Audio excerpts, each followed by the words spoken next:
Hi, this is Blair Singer, best-selling author of Little Voice Mastery and also Sales Dogs and the ABCs of How to Build a Business Team That Wins. You know, throughout most of my 28, 29 years in this business and working on myself in business, it's always the intriguing holy grails. How do you get the best performance out of others?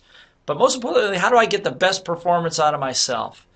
You know, and I used to think that, when I used to have a job many years ago, you do all these performance reviews and analysis, and they tell you your strengths and your weaknesses, and then they tell you that if you want to be better, you got to work on your weaknesses. And that was always what I did. I need to work on this, I need to work on that. And truthfully, we have some weaknesses like procrastination or being lazy or putting things off.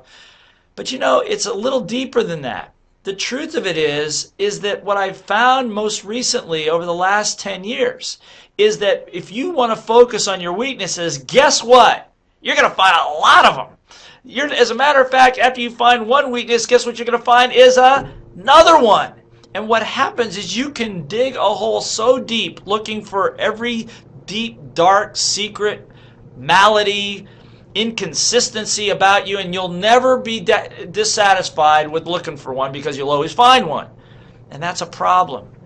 What my great teacher Alan Walter taught me is he said, if you focus on what works, all the negative will ultimately begin to fall away. The reason I say that, the reason I wrote Sales Dogs, the reason I wrote the Little Voice Mastery book is because if you want to get the best performance out of yourself, focus on your strength. How many of you realize that it's difficult to try to be somebody that you're not? And it's hard enough to figure out who you are and what you're supposed to be. But I know that the closer I get to doing that, the more fun I have in my life, the more money seems to roll in, the greater resources I have, the better friends I have, the better health I have. I mean, those are all pretty good things. Focusing on your strengths, not on your weaknesses. Now, I'm going to make a distinction. There's a difference between weaknesses and bad habits. Bad habits you need to change. A weakness would be like, let's say I want to play basketball in the NBA. Well, if I stood up, you'd see I'm only 5'8". I'm in my 50s.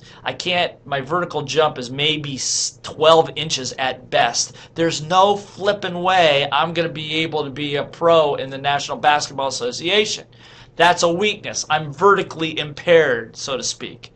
But the truth of it is you can't be whoever you want to be. You got to be who you're supposed to be. And you know what? If you find out who that is, and the closer you get to it, like Bucky Fuller said, you may never find out what you're supposed to be doing, but the closer you get to it, the more you'll be serving other people. Another great teacher I have had lately, a fellow you hear me talk about a lot, Mac Newton. If you go to macnewton.com, he's an 8th degree black belt taekwondo. He's a conditioning coach to the stars in pro sports. I think he's the only person besides Deion Sanders that has both a Super Bowl ring and a World Series ring. And in chapter 8 of my book, Little Voice Mastery, he talks about something called your self-concept.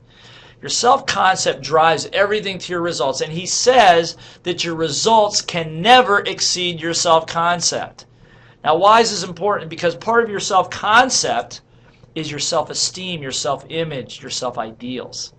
See, and if you have a negative image, if you're looking at what's wrong with you, if you're looking at the things that don't work about you, your self-image is going to be negative. And what he says after coaching thousands of the greatest athletes in the world is your results, I'll say it again, your results can never exceed your self-concept. So if you're focusing on the negative, your results are always going to be suspect. But if you're focusing on what you're good at, I like myself, I can do this, I've been preparing all my life for this, I like who I am, I'm getting better, then in fact your results will jump exponentially. When we did this in our sales training, in some of the same sales trainings we have been doing for years and focused on self-concept, getting people to focus on their strengths and igniting that as opposed to just finding out what's wrong with them and trying to fix that, sales jumped over 50%. Ask yourself, would you like a 50% increase in your income? Would you like a 50% increase in your health? Would you like at least a 10% increase in the harmony and the peace of mind in your life? Well, then what I'm here to tell you is there's only one thought I have another great friend who's a Buddhist monk. He said there's only one thought that holds all that doubt and all that negativity in place. You know what that thought is? The thought is that there's something wrong with you. If you can eliminate that thought or program or reaffirm over top of that, the floodgates of money, resource, love all come flowing to you. Why? Because there's only one part of you that thinks there's something wrong. There's nothing wrong with you. You're golden. You're awesome. But for most of our lives, in school, wherever we've gone, what's wrong with you and fix it. What's wrong with you and fix it. Look, there's plenty to fix, but like Alan says, if you focus on what works, if you focus on that piece of you that's good, override the little voice says there's something wrong with you. Your self-concept gets bigger, your self-esteem gets bigger, and your results improve. We all have weaknesses, but focus on the strengths, work on those with reckless abandon if you have to, and the negatives will fall away.